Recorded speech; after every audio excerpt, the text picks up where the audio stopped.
Paulo e Estevão, romance histórico, psicografia de Chico Xavier, pelo Espírito Emmanuel. Leitura do 5º capítulo da 2ª parte do livro.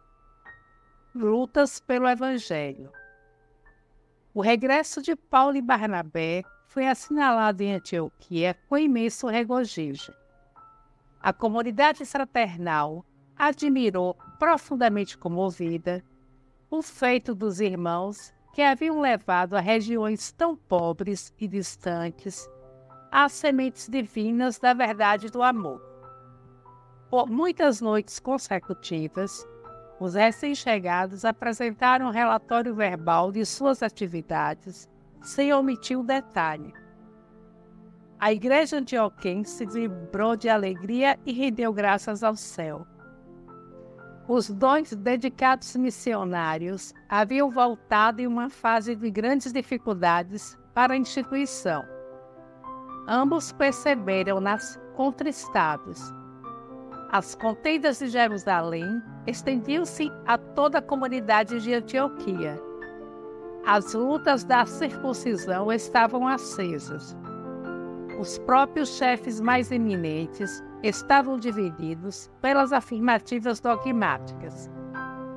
Tão alto grau atingiram os descrimes que as vozes do Espírito Santo não mais se manifestavam. Mãe Arrém, cujos esforços da igreja eram indispensáveis, mantinha-se à distância em vista das discussões estéreis e venenosas. Os irmãos achavam-se extremamente confusos. Uns eram partidários da circuncisão obrigatória, outros se batiam pela independência irrestrita do Evangelho. Eminentemente preocupado, o pregador tarcense observou as polêmicas furiosas a respeito de alimentos puros e impuros. Tentando estabelecer harmonia geral em torno dos ensinamentos do Divino Mestre, Paulo tomava inutilmente a palavra, explicando que o Evangelho era livre e que a circuncisão era, tão somente, uma característica convencional da intolerância judaica. Não obstante sua autoridade inconteste, que se aureolava de prestígio perante a comunidade inteira, em vista dos grandes valores espirituais conquistados na missão, os desentendimentos persistiam. Alguns elementos chegados de Jerusalém complicaram ainda mais a situação. Os menos rigorosos falavam da autoridade absoluta dos apóstolos galileus. Comentava-se a sorrelfa que a palavra de Paulo e Barnabé, por muito inspirada que fosse nas lições do Evangelho, não era bastantemente autorizada para falar em nome de Jesus. A igreja de Antioquia oscilava numa posição de imensa perplexidade. Perdera o sentido de unidade que a caracterizava nos primórdios. Cada qual doutrinava do ponto de vista pessoal. Os gentios eram tratados com zombarias. Organizavam-se movimentos a favor da circuncisão. Fortemente pressionados com a situação, Paulo e Barnabé combinam um recurso extremo. Deliberam convidar Simão Pedro para uma visita pessoal à instituição de Antioquia. Conhecendo-lhe o espírito liberto de preconceitos religiosos, os 2 companheiros endereçam-lhe longa missiva, explicando que os trabalhos do Evangelho precisavam dos seus bons ofícios, insistindo pela sua atuação prestigiosa. O portador entregou a carta cuidadosamente e, com grande surpresa para os cristãos antioquenos, o ex-pescador de Cafarnaum chegou à cidade, evidenciando grande alegria em razão do período de repouso físico que se lhe deparava naquela excursão. Paulo e Barnabé não cabiam em si de contentes. Acompanhando Simão, viera João Marcos, que não abandonara de todo as atividades evangélicas. O grupo viveu lindas horas de confidências íntimas a propósito das viagens missionárias, relatadas inteligentemente pelo ex-rabino, e relativamente aos fatos que se desenrolavam em Jerusalém, desde a morte do filho de Zebedeu, contados por Simão Pedro, com singular colorido.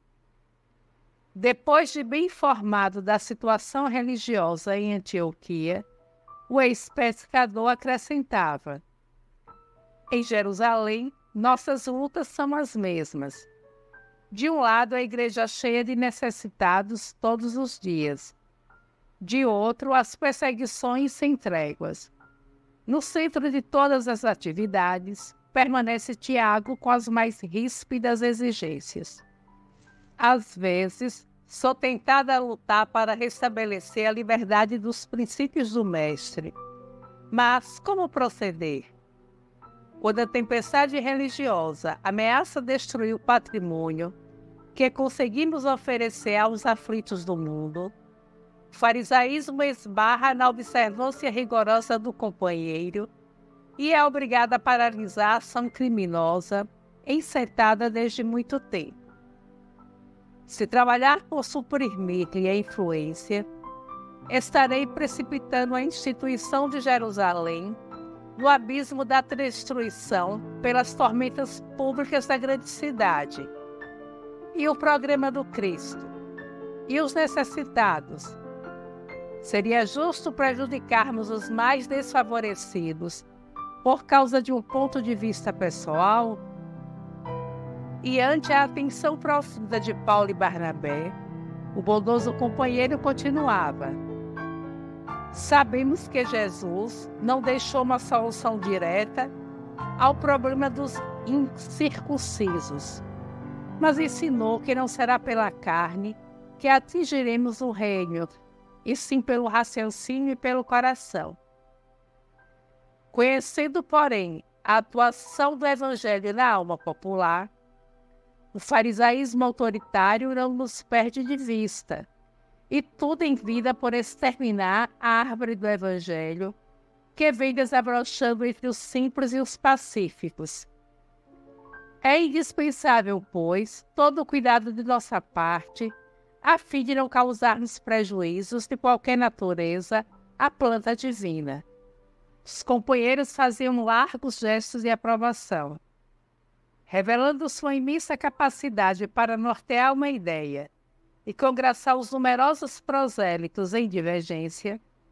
Simão Pedro tinha uma palavra adequada para cada situação, um esclarecimento justo para o problema mais singelo.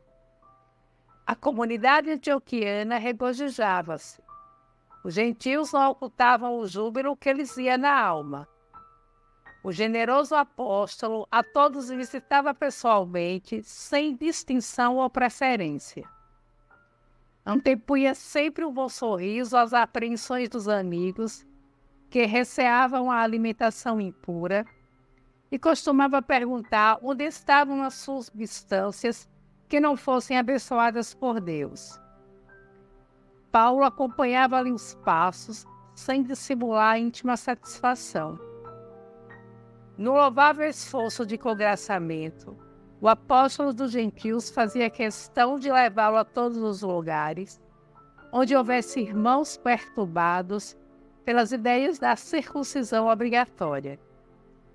Estabeleceu-se rapidamente notável movimento de confiança e uniformidade de opinião. Todos os confrades exultavam de contentamento. Eis, porém, que chegam de Jerusalém 3 emissários de Tiago. Trazem cartas para Simão, que os recebe com muitas demonstrações de estima. Daí por diante, modifica-se o ambiente. O ex-pescador de Cafarnaum, tão dado à simplicidade e à independência em Cristo Jesus, retrai-se imediatamente. Não mais atende aos convites dos incircuncisos. As festividades íntimas e carinhosas, organizadas em sua honra, já não contam com a sua presença alegre e amiga. Na igreja, modificou as mínimas atitudes. sempre em companhia dos mensageiros de Jerusalém, que nunca o deixavam, parecia austero e triste, jamais se referindo à liberdade que o Evangelho otorgara à consciência humana.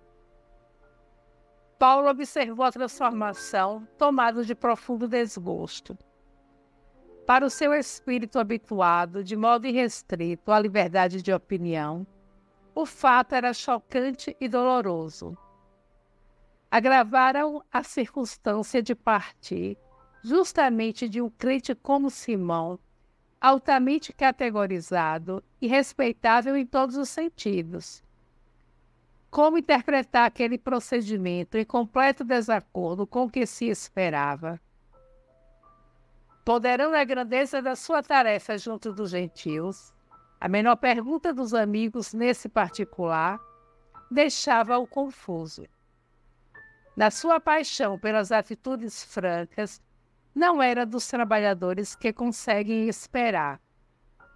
E após 2 semanas de expectação ansiosa, desejoso de proporcionar uma satisfação aos numerosos elementos incircuncisos de Antioquia, convidado a falar na tribuna para os companheiros, começou por exaltar a emancipação religiosa do mundo desde a vinda de Jesus Cristo.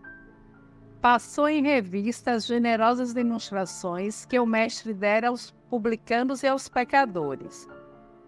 Pedro ouvia-o assombrado com tanta erudição e recurso de hermenêutica para ensinar aos ouvintes os princípios mais difíceis. Os mensageiros de Tiago estavam igualmente surpreendidos. A assembleia ouviu o orador atentamente. Em dado instante, o tecelão de Tarso olhou fixamente para o apóstolo Galileu e exclamou: Irmãos, defendendo o nosso sentimento de unificação em Jesus, não posso disfarçar nosso desgosto em face dos últimos acontecimentos.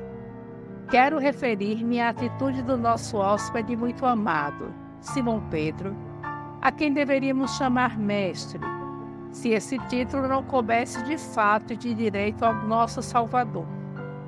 As observações de Paulo na Epístola aos Gálatas, capítulo 2, versículos 11 e 14, referem-se a um fato anterior à reunião dos discípulos. Nota de Emmanuel. A surpresa foi grande e o espanto geral. O apóstolo de Jerusalém também estava surpreso, mas parecia muito calmo. Os emissários de Tiago revelavam profundo mal-estar. Barnabé estava lívido e Paulo prosseguia sobranceiro. Simão tem personificado para nós um exemplo vivo. O mestre não o deixou como rocha de fé imortal. No seu coração generoso, temos depositado as mais vastas esperanças. Como interpretar seu procedimento, afastando-se dos irmãos incircuncisos, desde a chegada dos mensageiros de Jerusalém?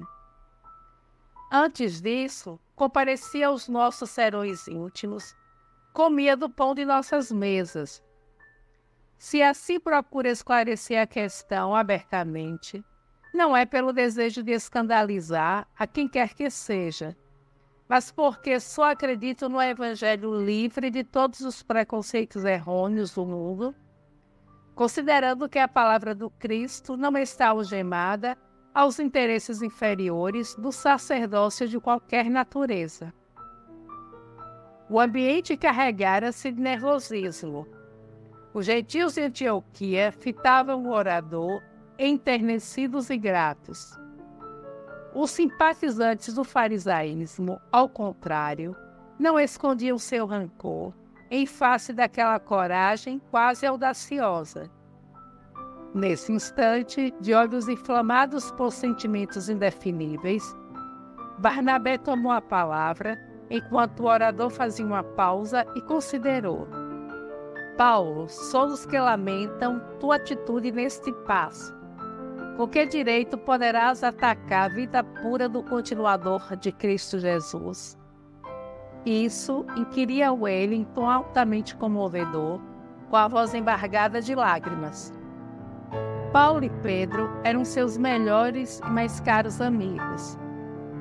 Longe de se impressionar com a pergunta, o orador respondeu com a mesma franqueza: temos, sim, um direito, o de viver com a verdade, o de abominar a hipocrisia e o que é mais sagrado, e de salvar o nome de Simão das arremetidas farisaicas, cujas sinuosidades conheço, por constituírem um báratro escuro de onde pude sair para as claridades do Evangelho da Redenção.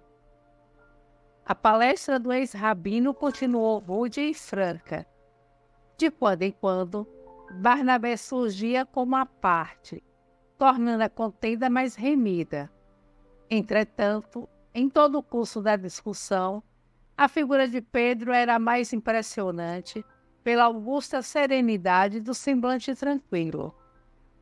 Naqueles rápidos instantes, o apóstolo Galileu considerou a sublimidade da sua tarefa no campo de batalha espiritual pelas vitórias do Evangelho. De um lado estava Tiago, cumprindo a elevada missão junto do judaísmo. De suas atitudes conservadoras surgiam incidentes felizes para a manutenção da Igreja de Jerusalém, erguida como um ponto inicial para a cristianização do mundo. Do outro lado estava a figura poderosa de Paulo, o amigo desassombrado dos gentios, na execução de uma tarefa sublime. De seus atos heróicos derivava toda uma corrente de iluminação para os povos idólatras. Qual o maior a seus olhos de companheiro que convivera com o Mestre e dele receber as mais altas lições? Naquela hora, o ex-pescador rogou a Jesus lhe concedesse a inspiração necessária para a fiel observância dos seus deveres. Sentiu o espinho da missão cravado em pleno peito, impossibilitado de se justificar com a só intencionalidade de seus atos, a menos que provocasse maior escândalo para a instituição cristã que mal alvorecia no mundo. De olhos úmidos, enquanto Paulo e Barnabé se debatiam, teve a impressão de ver novamente o Senhor no dia do Calvário. Ninguém o compreendera, nem mesmo os discípulos amados. Em seguida, pareceu vê-lo expirante na cruz do martírio. Uma força oculta conduzia-o a ponderar o madeiro com atenção. A cruz do Cristo parecia-lhe agora um símbolo de perfeito equilíbrio. Uma linha horizontal e uma linha vertical, justapostas, formavam figuras absolutamente retas. Sim, o instrumento do suplício enviava-lhe uma silenciosa mensagem. Era preciso ser justo, sem parcialidade ou falsa inclinação. O Mestre amar a todos indistintamente, repartir os bens eternos com todas as criaturas. Ao seu olhar compassivo e magnânimo, gentios e judeus eram irmãos. Experimentava agora singular cuidado para examinar conscienciosamente as circunstâncias. Devia amar a Tiago pelo seu cuidado generoso com os israelitas, bem como a Paulo de Tarso pela sua dedicação extraordinária a todos quantos não conheciam a ideia do Deus justo. O ex-pescador de Cafarnaum notou que a maioria da assembleia lhe dirigia curiosos olhares. Os companheiros de Jerusalém deixavam perceber cólera íntima na extrema palidez do rosto. Todos pareciam convocá-lo à discussão. Barnabé tinha os olhos vermelhos de chorar e Paulo parecia cada vez mais franco, verberando a hipocrisia com a sua lógica fulminante. O apóstolo preferiria o silêncio, de modo a não perturbar a fé ardente de quantos se arrebanhavam na igreja sob as luzes do Evangelho. Mediu a extensão da sua responsabilidade naquele minuto inesquecível.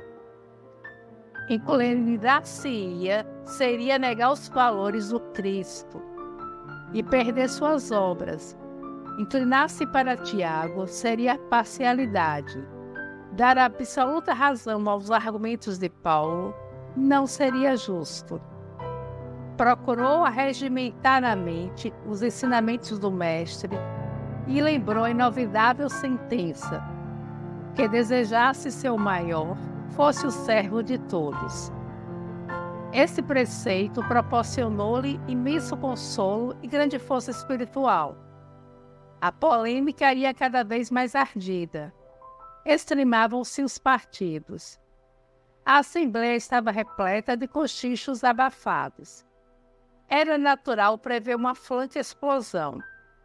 Simão Pedro levantou-se. A fisionomia estava serena, mas os olhos estavam orvalhados de lágrimas que não chegavam a correr. Valendo-se de uma pausa mais longa, ergueu a voz que logo apaziguou o tumulto. Irmãos, disse nobremente, muito tenho errado neste mundo. Não é segredo para ninguém que eu cheguei a negar o Mestre no instante mais doloroso do Evangelho. Tenho medido a misericórdia do Senhor pela profundidade do abismo de minhas fraquezas. Se errei entre os irmãos muito amados de Antioquia, peço perdão de minhas faltas. Submeto-me ao vosso julgamento e rogo a todos que se submetam ao julgamento do Altíssimo. A estupefação foi geral. Compreendendo o efeito, o ex-pescador concluiu a justificativa dizendo: reconhecida a extensão das minhas necessidades espirituais e recomendando-me as vossas preces, passemos, irmãos, aos comentários do Evangelho de hoje.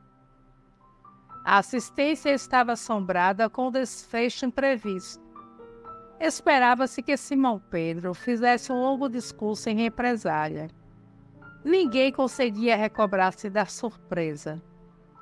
O Evangelho deveria ser comentado pelo apóstolo Galileu, mediante combinação prévia.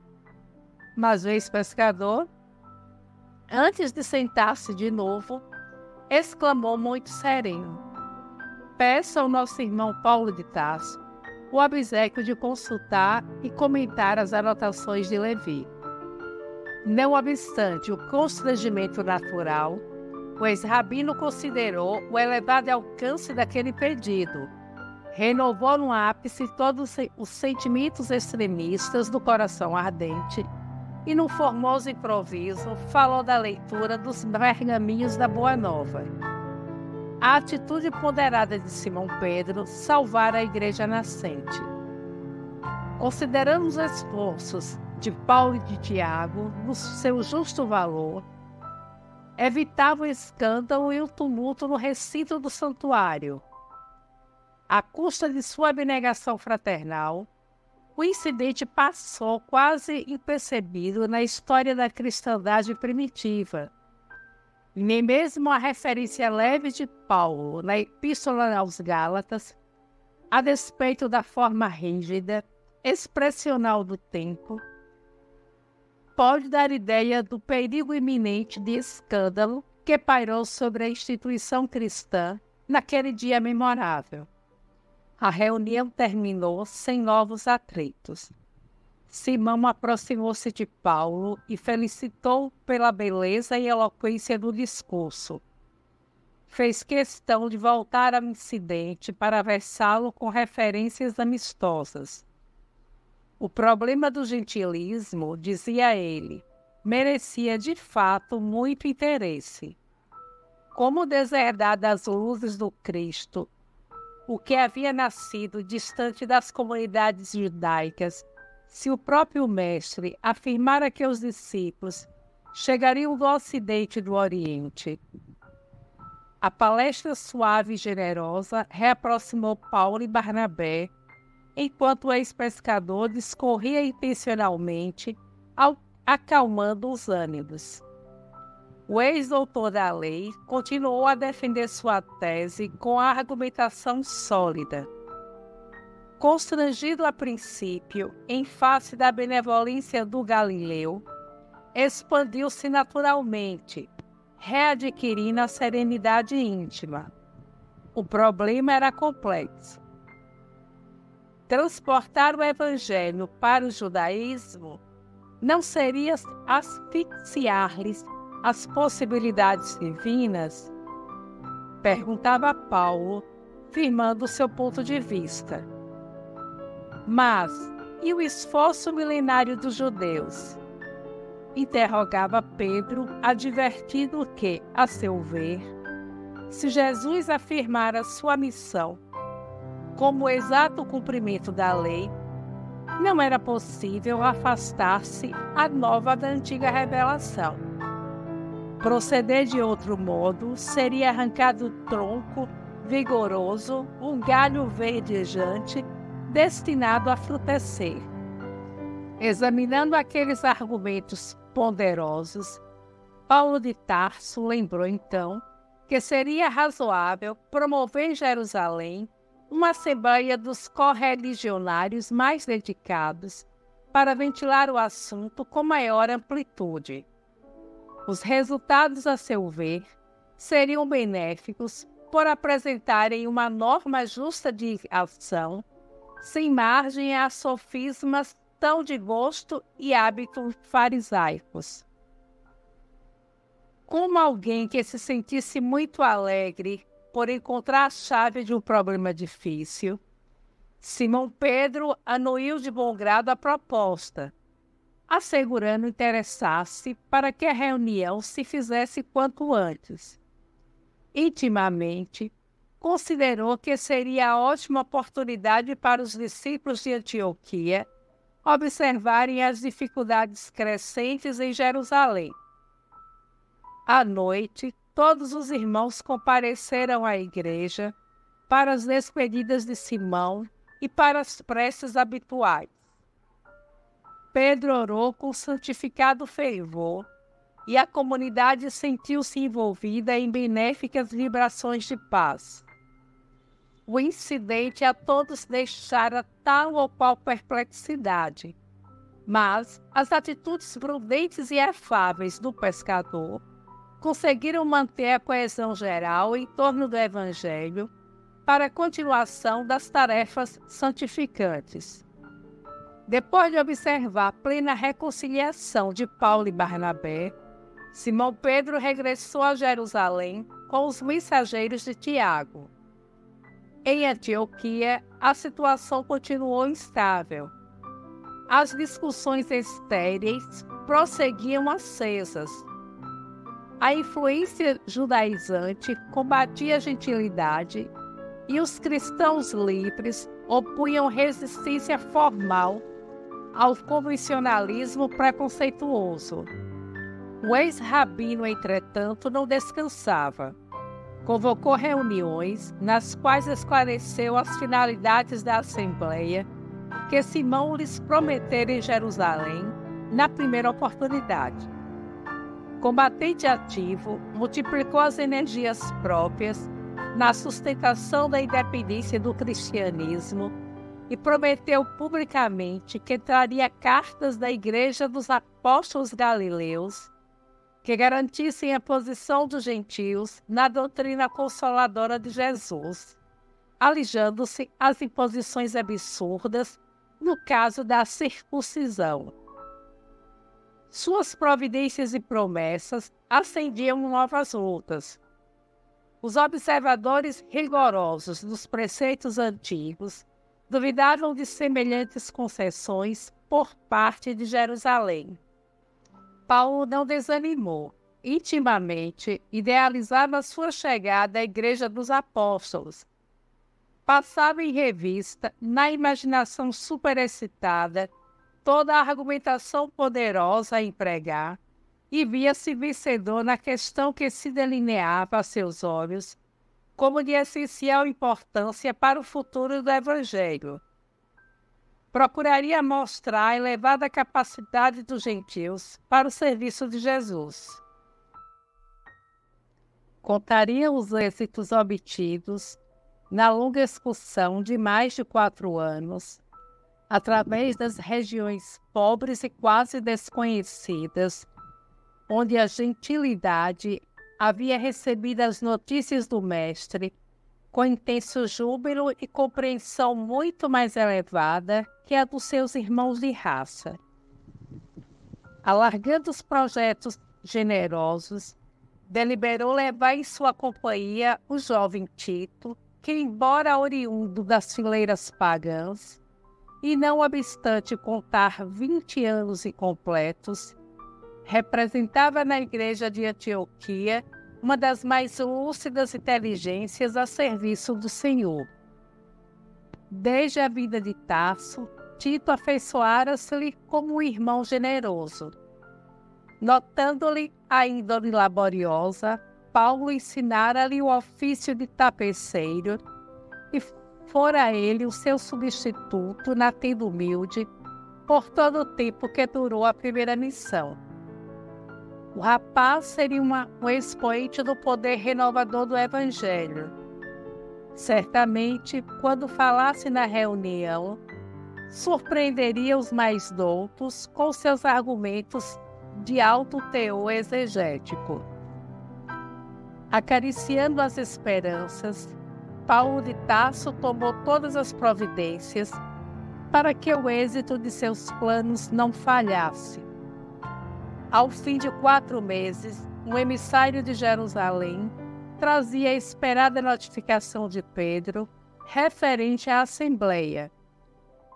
Coadjuvado pela operosidade de Barnabé, o ex-rabino acelerou as providências indispensáveis.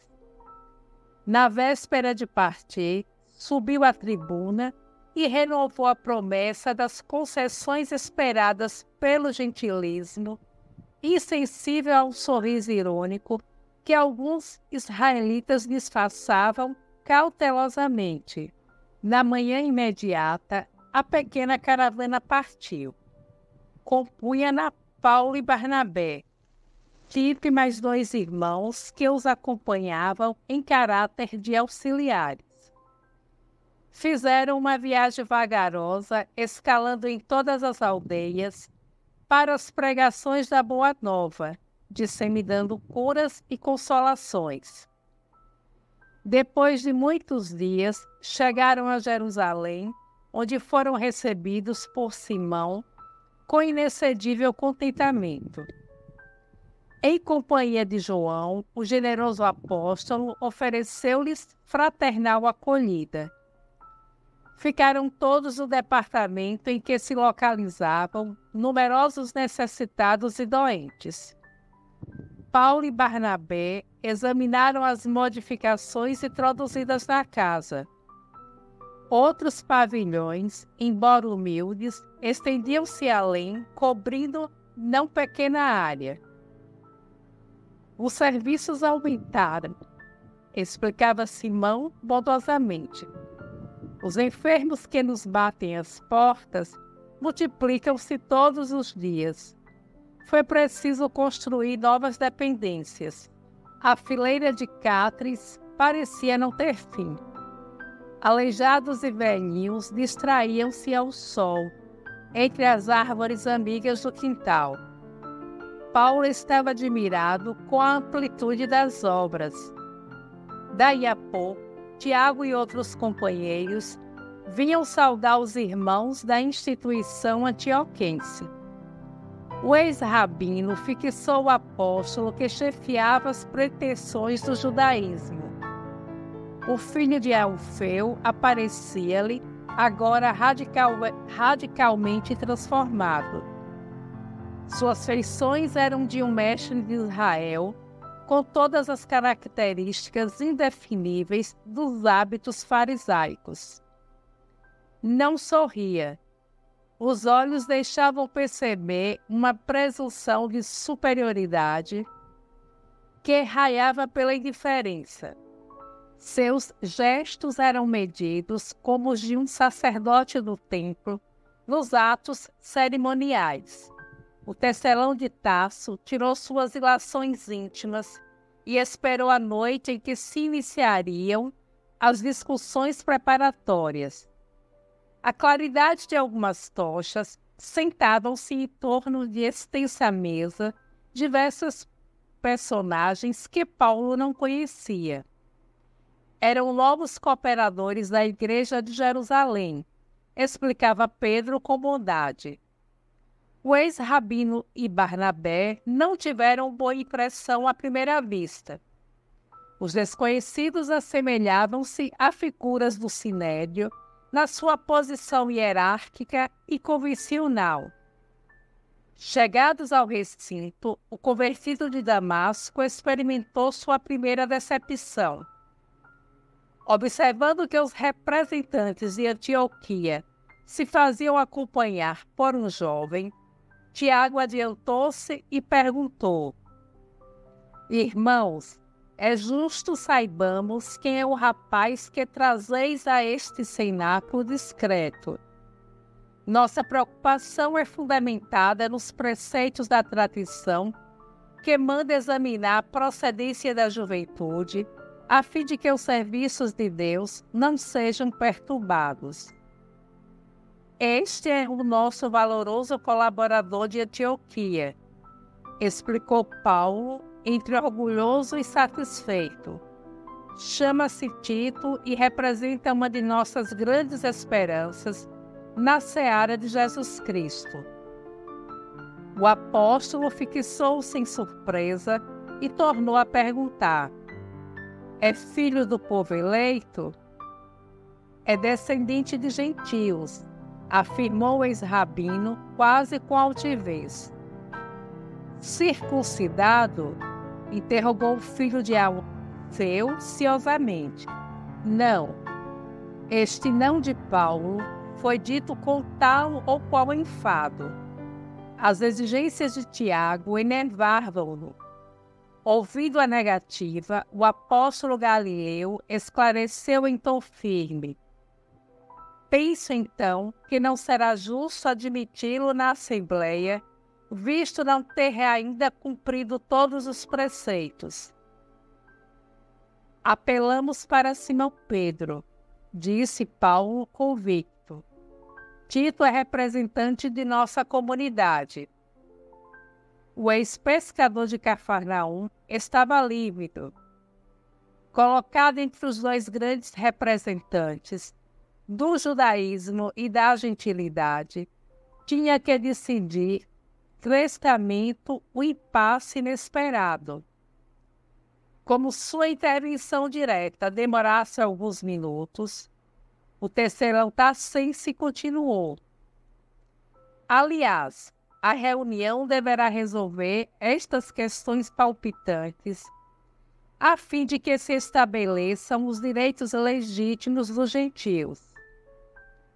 Simão, porém, conhecendo ambos os contendores, deu-se pressa em opinar, exclamando em tom conciliador: sim, o assunto será objeto de nosso atencioso exame na Assembleia. E dirigindo intencionalmente o olhar ao ex-rabino, prosseguia explicando: apelas para mim e aceito o recurso. No entanto, devemos estudar a objeção de Tiago mais detidamente. Trata-se de um chefe dedicado desta casa e não seria justo desprezar-lhe os préstimos. De fato, o Conselho discutirá esses casos, mas isso significa que o assunto ainda não está resolvido. Proponho então que o irmão Tito seja circuncidado amanhã, para que participe dos debates com a inspiração superior que ele conheço.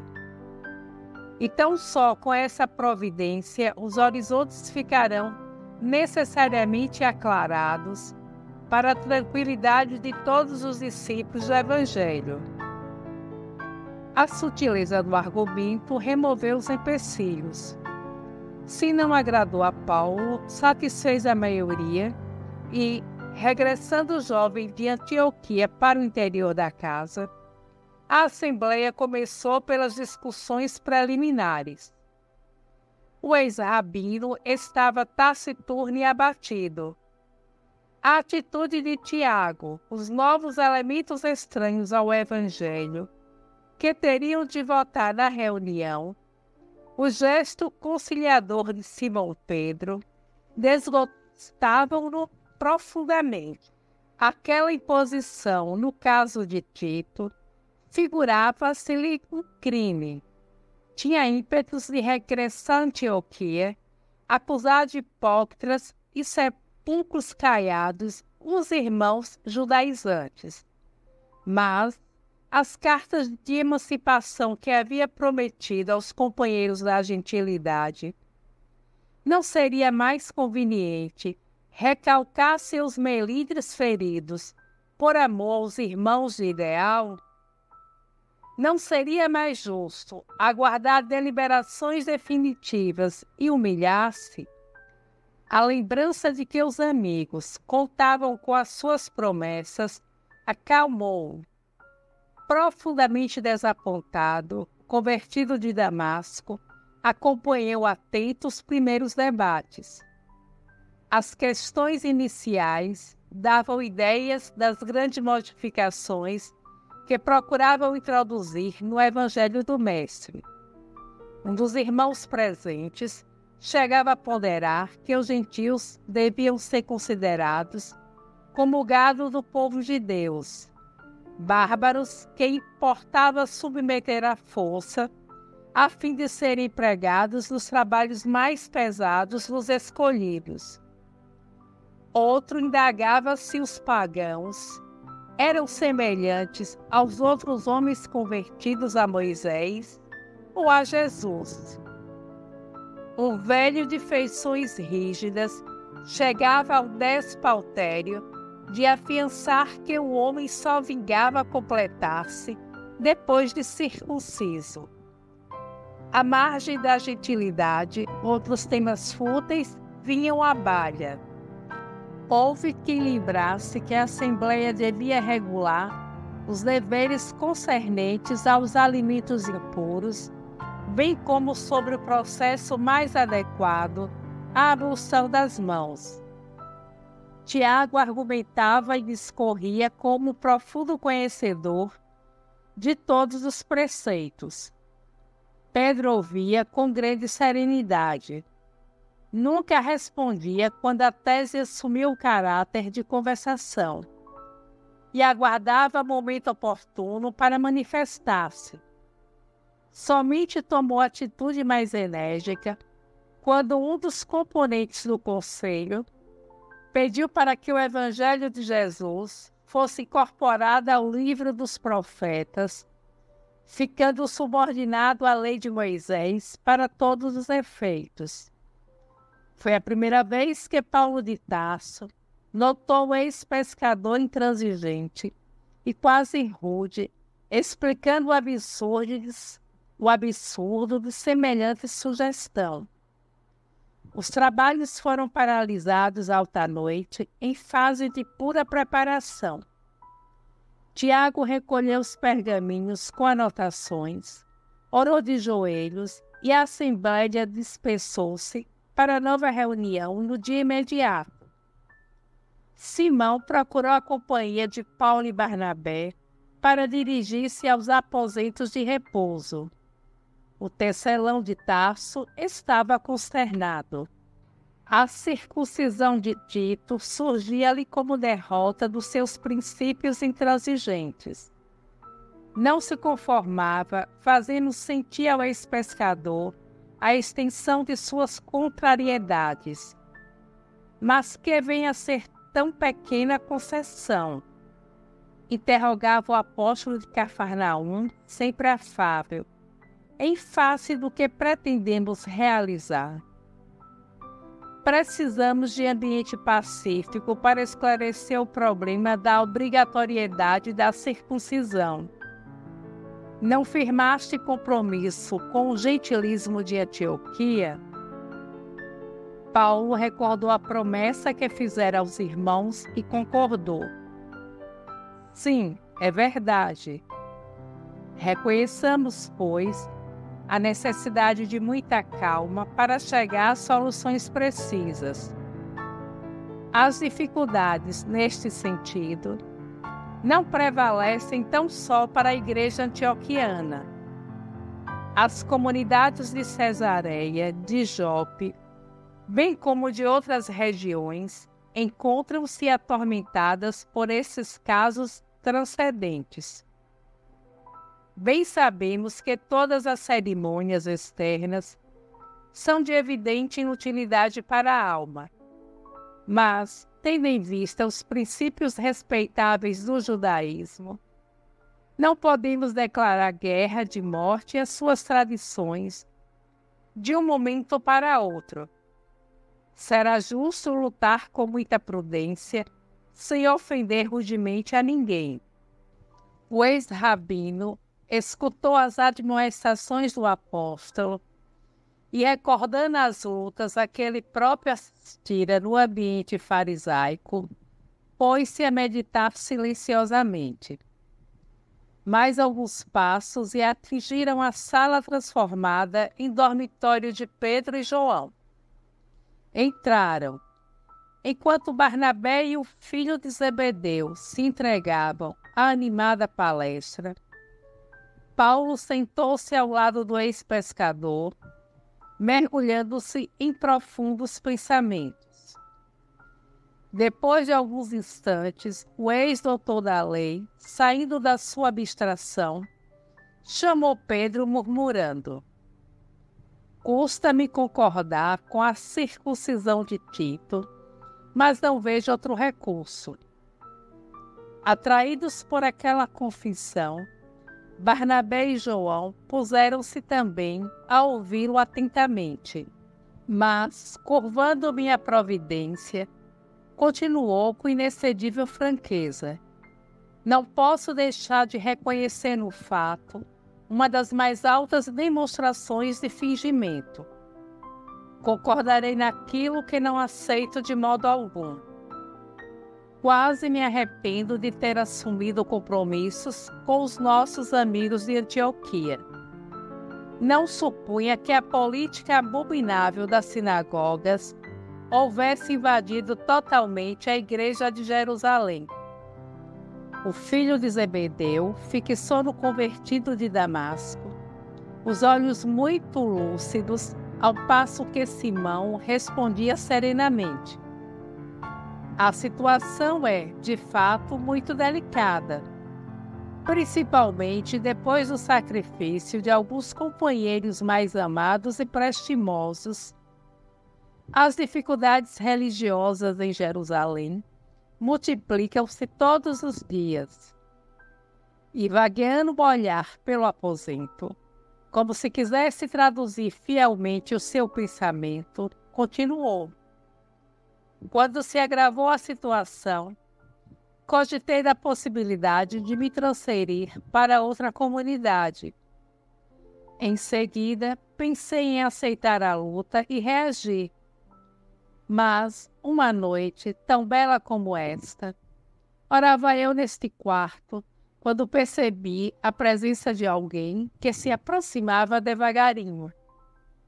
Eu estava de joelhos quando a porta se abriu, com imensa surpresa para mim. Era o mestre. Seu rosto era o mesmo dos formosos dias de Tiberíades. Fitou-me grave e terno e falou: "Pedro, atende aos filhos do Calvário antes de pensar nos teus caprichos." A maravilhosa visão durou 1 minuto, mas, logo após, pus-me a recordar os velhinhos, os necessitados, os ignorantes e doentes que nos batem à porta. O Senhor recomendava-me atenção para os portadores da cruz. Desde então, não desejei mais que servi-los.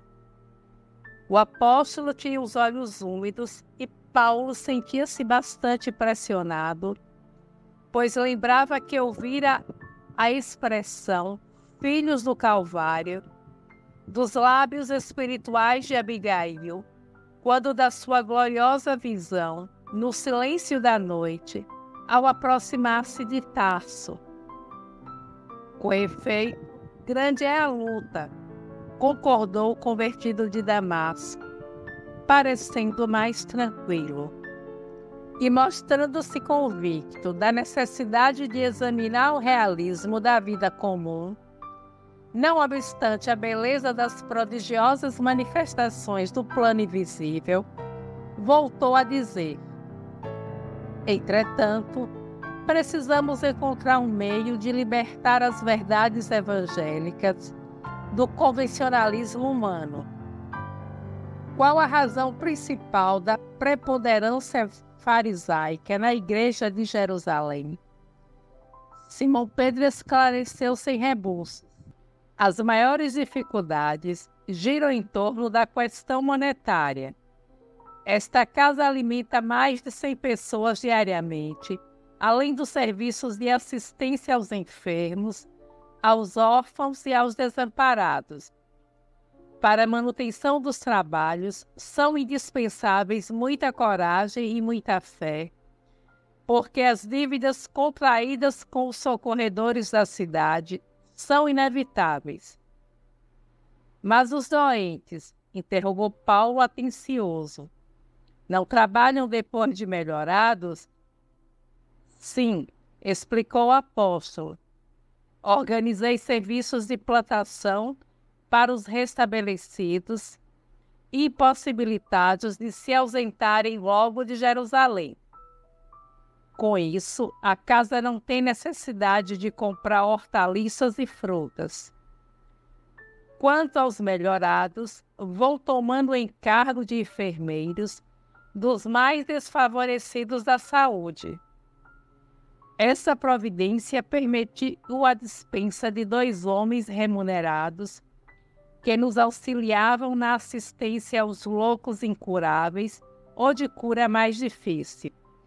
Como vês, estes detalhes não foram esquecidos, e mesmo assim a igreja está onerada de despesa e dívidas que só a cooperação do judaísmo pode atenuar ou desfazer.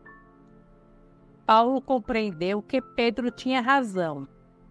No entanto, ansioso de proporcionar independência aos esforços dos irmãos de ideal, considerou: advirto então que precisamos instalar aqui elementos de serviço que habilitem a casa a viver de recursos próprios.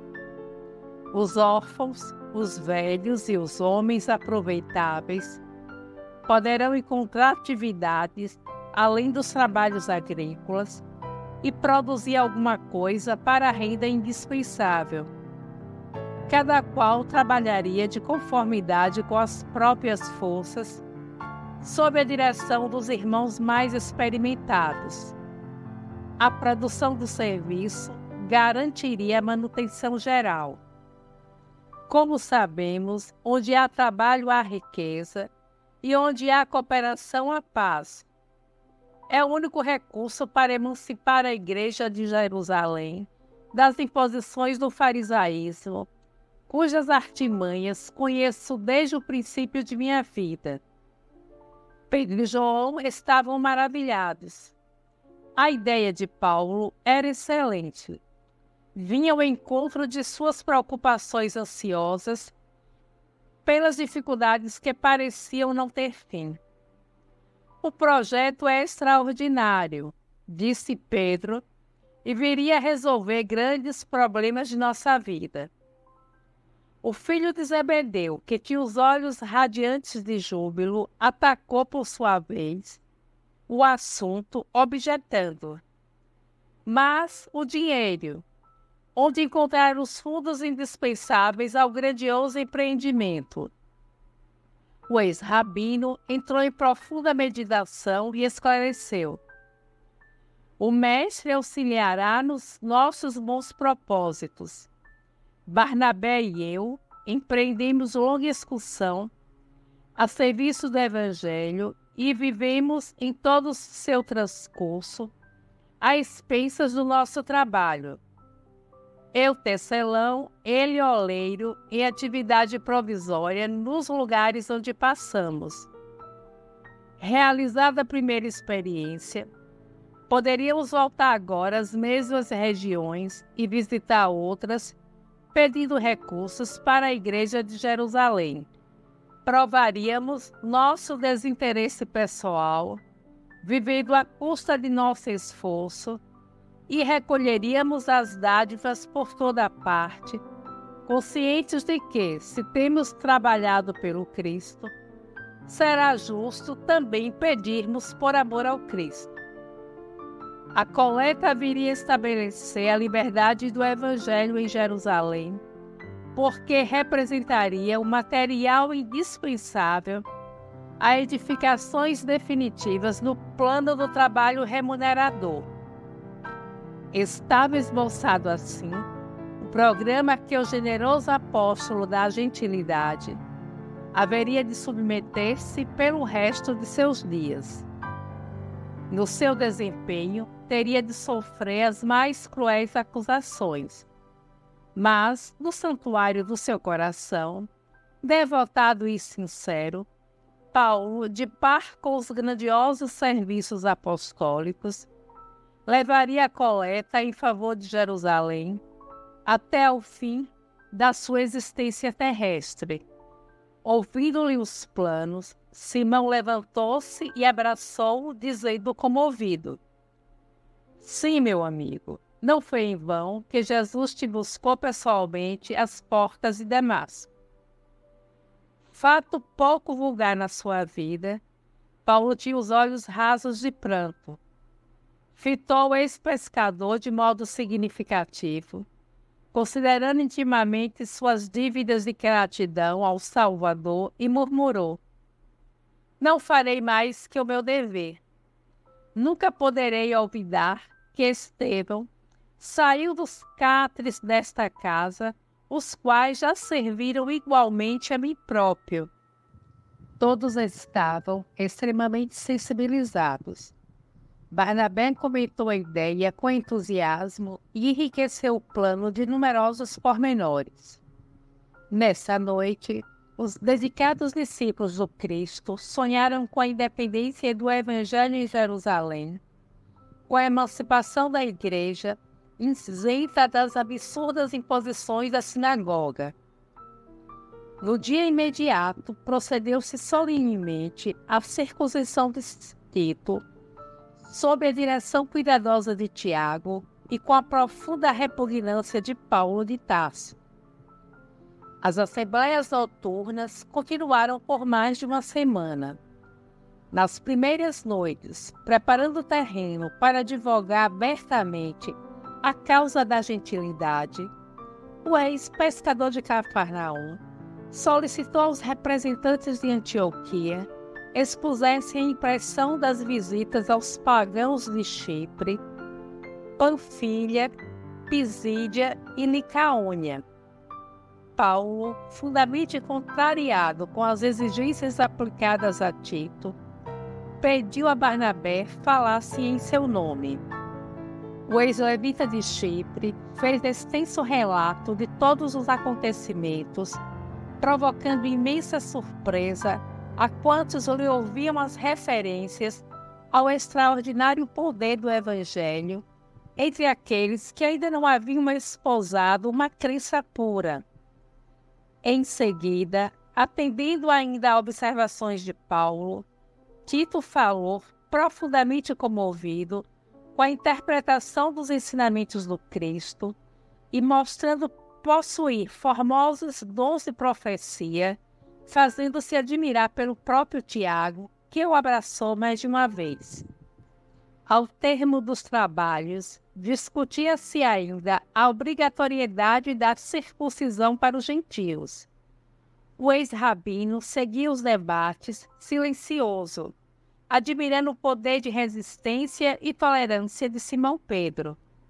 Quando o ex-pescador reconheceu que as divergências prosseguiriam indefinidamente, levantou-se e pediu a palavra, fazendo a generosa e sábia exortação de que os Atos dos Apóstolos, capítulo 15, versículos 7 e 11, fornecem notícia. Irmãos, começou Pedro, enérgico e sereno. Bem sabeis que de há muito Deus nos elegeu para que os gentios ouvissem as verdades do Evangelho e crescem no seu reino. O Pai, que conhece os corações, deu aos circuncisos e aos incircuncisos a palavra do Espírito Santo. No dia glorioso do Pentecostes, as vozes falaram na praça pública de Jerusalém para os filhos de Israel e dos pagãos. O Todo-Poderoso determinou que as verdades fossem anunciadas indistintamente. Jesus afirmou que os cooperadores do reino chegariam do Oriente e do Ocidente. Não compreendo tantas controvérsias quando a situação é tão clara aos nossos olhos. O Mestre exemplificou a necessidade de harmonização constante. Palestrava com os doutores do templo, frequentava a casa dos publicanos, tinha expressão de bom ânimo para todos os que se baldavam de esperança. Aceitou o derradeiro suplício entre os ladrões. Por que motivo devemos guardar uma pretensão de isolamento daqueles que experimentam a necessidade maior? Outro argumento que não deveremos esquecer é o da chegada do Evangelho ao mundo quando já possuíamos a lei. Se o Mestre não o trouxe amorosamente, com os mais pesados sacrifícios, seria justo enclausurarmos nas tradições convencionais, esquecendo o campo de trabalho? Não mandou Cristo que pregássemos a boa nova a todas as nações? Claro que não poderemos desprezar o patrimônio dos israelitas. Temos de amar os filhos da lei, que somos nós, a expressão de profundos sofrimentos e de elevadas experiências que nos chegam ao coração através de quantos precederam Cristo na tarefa milenária de preservar a fé no Deus único.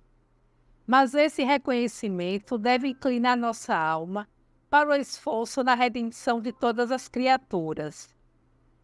Abandonar o gentio à própria sorte seria criar duro cativeiro, ao invés de praticar aquele amor que apaga todos os pecados. É pelo fato de muito compreendermos os judeus e de muito estimarmos os preceitos divinos que precisamos estabelecer a melhor fraternidade com o gentio, convertendo-o em elemento de frutificação divina. Cremos que Deus nos purifica o coração pela fé e não pelas ordenanças do mundo. Se hoje rendemos graças pelo triunfo glorioso do Evangelho, que instituiu a nossa liberdade, como impor aos novos discípulos um jugo que intimamente não podemos suportar, suponho então que a circuncisão não deva constituir ato obrigatório para quantos se convertam ao amor de Jesus Cristo. E creio que só nos salvaremos pelo favor divino do Mestre, estendido generosamente a nós e a eles também. A palavra do apóstolo caíra na fervura das opiniões, como forte jato de água fria. Paulo estava radiante, ao passo que Tiago não conseguia ocultar o desapontamento. A exortação do ex-pescador dava margem a numerosas interpretações. Se falava no respeito amoroso aos judeus, referia-se também a um jugo que não podia suportar. Ninguém, todavia, ousou negar-lhe a prudência e bom senso indubitáveis. Terminada a oração, Pedro rogou a Paulo falasse de suas impressões pessoais a respeito do gentio. Mais esperançado, o ex-rabino tomou a palavra pela primeira vez no conselho e, convidando Barnabé ao comentário geral, ambos apelaram para que a Assembleia concedesse a necessária independência aos pagãos no que se referia à circuncisão. Havia em tudo agora uma nota de satisfação geral. As observações de Pedro calaram fundo em todos os companheiros.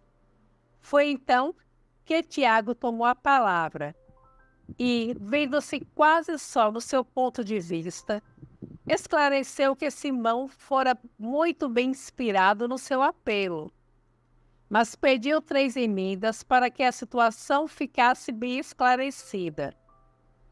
Os pagãos ficavam isentos da circuncisão, mas deviam assumir o compromisso de fugir da idolatria, evitar a luxúria e abster-se das carnes de animais sufocados. O apóstolo dos gentios estava satisfeito. Fora removido o maior obstáculo. No dia seguinte, os trabalhos foram encerrados, lavrando-se as resoluções em pergaminho.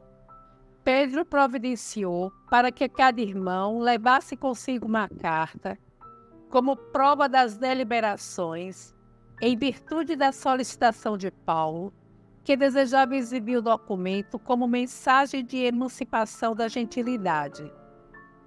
Interpelado pelo ex-pescador, quando se achavam a sós, sobre as impressões pessoais dos trabalhos, o ex-autor de Jerusalém esclareceu com um sorriso: em suma, estou satisfeito. Ficou resolvido o mais difícil dos problemas. A obrigatoriedade da circuncisão para os gentios representava um crime aos meus olhos. Quanto às emendas de Tiago, não me impressionam, porquanto a idolatria e a luxúria são atos detestáveis para a vida particular de cada um. E, quanto às refeições, suponho que todo cristão poderá comer como melhor lhe pareça, desde que os excessos sejam evitados. Pedro sorriu e explicou ao ex-rabino seus novos planos. Comentou esperançoso a ideia da coleta geral em favor da Igreja de Jerusalém e, evidenciando a peculiar prudência, falou preocupado: teu projeto de excursão e propaganda da Boa Nova, procurando angariar alguns recursos para a solução de nossos mais sérios encargos, causa-me justa satisfação. Entretanto, venho refletindo na situação da Igreja antioquena. Pelo que observei de viso, conclui que a instituição necessita de servidores dedicados, que se substituam nos trabalhos constantes de cada dia. Tua ausência, ao demais com Barnabé, trará dificuldades, caso não tomemos as providências precisas. Eis porque te ofereço a cooperação de 2 companheiros devotados, que me têm substituído aqui nos encargos mais pesados. Trata-se de Silas e Barsabás, 2 discípulos amigos da gentilidade e dos princípios liberais. De vez em quando entram em desacordo com Tiago, como é natural, e segundo creio, serão ótimos auxiliares do teu programa. Paulo viu no alvitre a providência que desejava. Junto de Barnabé, que participava da conversação, agradeceu ao ex-pescador, profundamente sensibilizado. A Igreja da Antioquia teria os recursos necessários que os trabalhos evangélicos requeriam.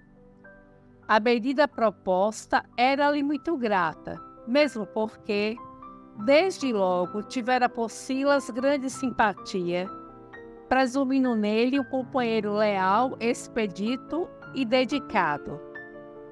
Os missionários de Antioquia ainda se demoraram 3 dias na cidade, após o encerramento do conselho. Tempo esse que Barnabé aproveitou para repousar em casa da irmã. Paulo, contudo, declinou do convite de Maria Marcos e permaneceu na igreja, estudando a situação futura, em companhia de Simão Pedro e dos 2 novos colaboradores. Em atmosfera de grande harmonia, os trabalhadores do Evangelho versaram todos os requisitos do projeto. Fato digno de nota a reclusão de Paulo, junto aos apóstolos galileus, jamais saindo à rua para não entrar em contato com o cenário vivo do seu passado tumultuoso. Finalmente, tudo pronto e ajustado, a missão se dispôs a regressar. Havia em todas as fisionomias um sinal de gratidão e de esperança santificada nos dias do porvir. Verificava-se, no entanto, um detalhe curioso que é indispensável destacar. Solicitado pela irmã, Barnabé dispusera-se a aceitar a contribuição de João Marcos em nova tentativa de adaptação ao serviço do Evangelho. Considerando a boa intenção com que aceder aos pedidos da irmã, o ex-levita de Chipre achou desnecessário consultar o companheiro de esforços comuns. Paulo, porém, não se magoou. Acolheu a resolução de Barnabé um tanto admirado.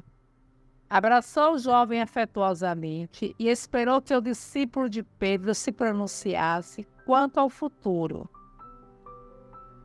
Um grupo acrescido de Silas, Barsabás e João Marcos pôs-se a caminho para Antioquia nas melhores disposições de harmonia.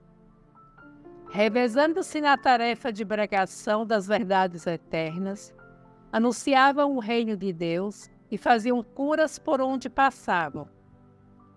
Chegados ao destino, com grandes manifestações de júbilo da gentilidade, organizaram um plano colimado para dar-lhe imediata eficiência. Paulo expôs o propósito de voltar às comunidades cristãs já fundadas, estendendo a excursão evangélica por outras regiões onde o cristianismo não fosse conhecido. O plano mereceu aprovação geral. A instituição antioqueira ficaria com a cooperação direta de Barsabás e Silas, os dois companheiros devotados que até ali haviam constituído duas fortes colunas de trabalho em Jerusalém. Apresentado o relatório verbal dos esforços em perspectiva, Paulo e Barnabé entraram a cogitar das últimas disposições particulares. Agora, disse o ex-levita de Chipre, espero concordes com o que resolvi relativamente a João. João Marcos? Interrogou Paulo admirado. Sim, desejo levá-lo conosco, a fim de afeiçoá-lo à tarefa. O ex-rabino franziu o sobrecenho, num gesto muito seu, quando contrariado, e exclamou: não concordo, teu sobrinho está ainda muito jovem para o cometimento. Entretanto, prometi a minha irmã acolher-o em nossos labores. Não pode ser. Estabeleceu-se entre os dois uma contenda de palavras, na qual Barnabé deixava perceber seu descontentamento. O ex-rabino procurava justificar-se, ao passo que o discípulo de Pedro alegava o compromisso assumido e impugnava, com tal ou qual amargura, a atitude do companheiro. O ex-doutor, contudo, não se deixou convencer. A readmissão de João Marcos, dizia, não era justa. Poderia falhar novamente, fugir aos compromissos assumidos, desprezar a oportunidade do sacrifício.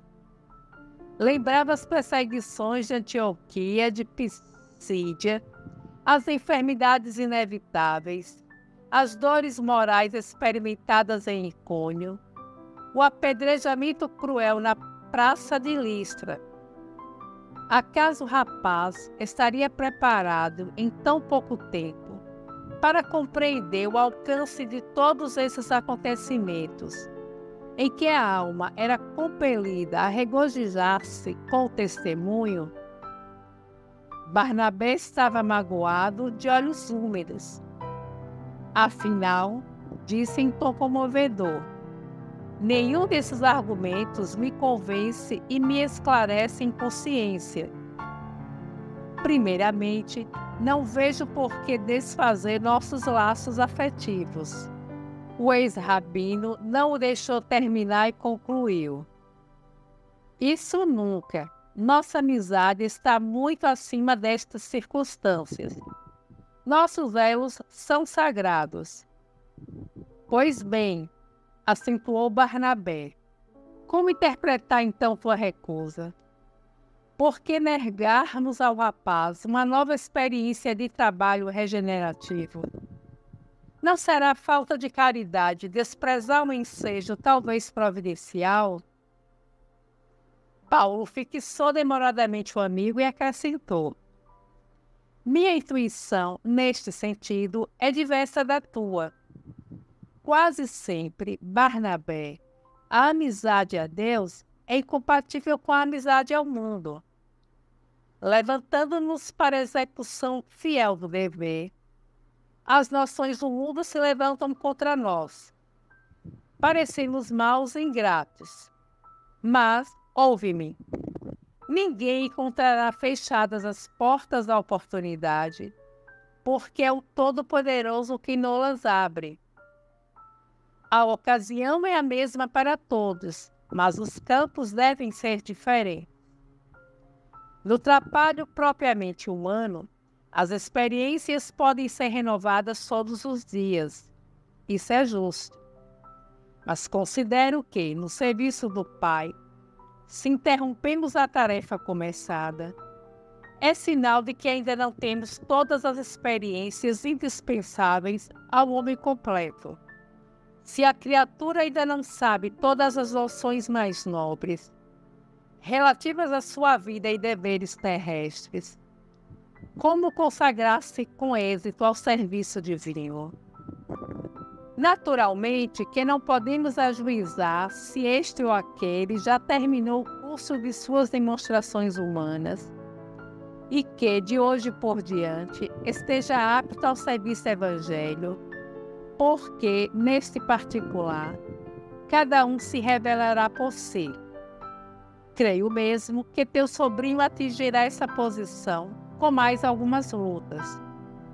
Nós, entretanto, somos forçados a considerar que não vamos tentar uma experiência, mas um testemunho. Compreendes a diferença? Barnabé compreendeu o imenso alcance daquelas razões concisas, irrefutáveis, e calou-se para dizer daí a momentos: tens razão. Desta vez não poderei, portanto, ir contigo. Paulo sentiu toda a tristeza que transbordava daquelas palavras e, depois de meditar longo tempo, acentuou: não nos entristeçamos. Estou refletindo na possibilidade de tua partida com João Marcos para Chipre. Ele encontraria ali um campo adequado aos trabalhos que lhes são necessários e, ao mesmo tempo, cuidaria da organização que fundamos na ilha. Dentro deste plano, continuaríamos em cooperação perfeita, mesmo no que se refere à coleta para a Igreja de Jerusalém. Desnecessário será dizer da tua utilidade, de tua presença em Neapafos e Salamina. Quanto a mim, tomaria Silas, internando-me pelo Tauro, e a Igreja de Antioquia ficará com a cooperação de Barsabás e Tito. Barnabé ficou contentíssimo. O projeto pareceu-lhe admirável. Paulo continuava a seus olhos como companheiro das soluções oportunas, e dentro de breves dias, a caminho de Chipre, onde serviria Jesus, até que partisse mais tarde para Roma, Barnabé foi com o sobrinho para Seleucia. Depois de se abraçarem, ele e Paulo, como dois irmãos muito amados, que o mestre chamava a diferentes destinos.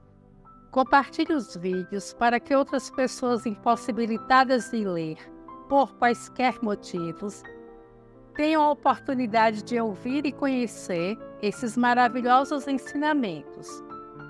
O link para acesso aos capítulos do livro está na descrição do vídeo. Por gentileza, se inscreva no canal e deixe o seu like. Obrigada por ouvir e até breve.